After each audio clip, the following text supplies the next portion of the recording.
Hi అందరికీ welcome to our channel moms daily life. ఈ వీడియోలో మనం ఒక మ్యాజికల్ మెడిసిన్ తయారు చేసుకుందామా. దాని పేరే అల్లం బెల్లం క్యాండీ. ప్రాసెస్లోకి వెళ్దాం రండి. ఇది చాలా ఈజీ ప్రాసెస్ అండి.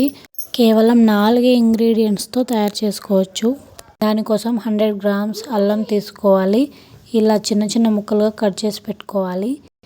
నెక్స్ట్ మిక్సీ జార్ తీసుకొని అందులో కట్ చేసి పెట్టుకున్న అల్లం ముక్కలు, 5 నుంచి 6 మిరియాలు, ఫ్లేవర్ కోసం ఇలాచి వేసుకొని మిక్సీ పట్టుకోవాలి.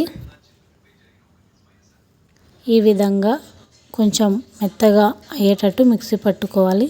ఇప్పుడు బెల్లం యాడ్ చేసుకోవాలి. అల్లంకి సమానంగా బెల్లం యాడ్ చేసుకోవాలి. దాన్ని కూడా ఈ విధంగా మిక్సీ పట్టుకోవాలి. ఇప్పుడు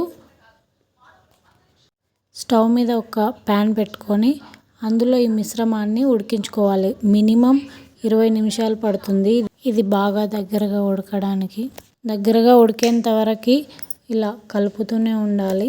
ఈ వానాకాలంలో సర్ది, దగ్గు, జలుబుల వంటి సమస్యలకు ఇది చాలా బాగా పనిచేస్తుంది. చిన్నపిల్లలకి వర్షాకాలంలో జలుబు, దగ్గులు అవుతుంటాయి కదా, మెడిసిన్కి బదులుగా ఈ అల్లం క్యాండీని అలవాటు చేయాలి. దానికి బదులుగా ఇది ఒక్క క్యాండీ తింటే చాలు, దానికి సమానంగా పనిచేస్తుంది అనమాట. ఇంకా డాక్టర్స్ ఇచ్చే మెడిసిన్ వాడితే సైడ్ ఎఫెక్ట్స్ ఉంటాయి. సైడ్ ఎఫెక్ట్స్ వల్ల ఉన్న రోగం పోవడమే కాకుండా లేని రోగం కూడా వస్తుంది.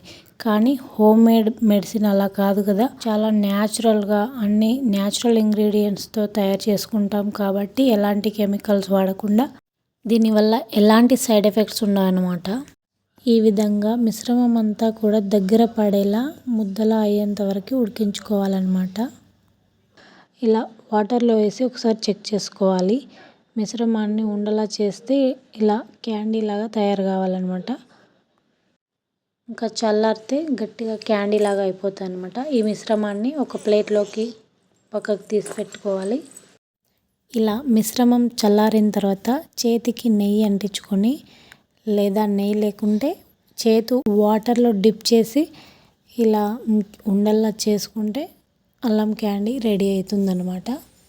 అన్నీ కూడా ఈ సైజులో చేసుకుంటే సరే.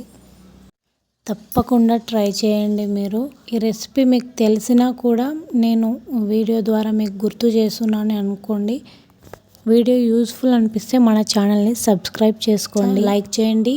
ఖచ్చితంగా మీ ఫ్యామిలీ మెంబర్స్కి ఈ రెసిపీని షేర్ చేయండి. తప్పకుండా మీరు కూడా ట్రై చేయండి. ట్రై చేసి నాకు కమెంట్ చేయండి. Thank you for watching.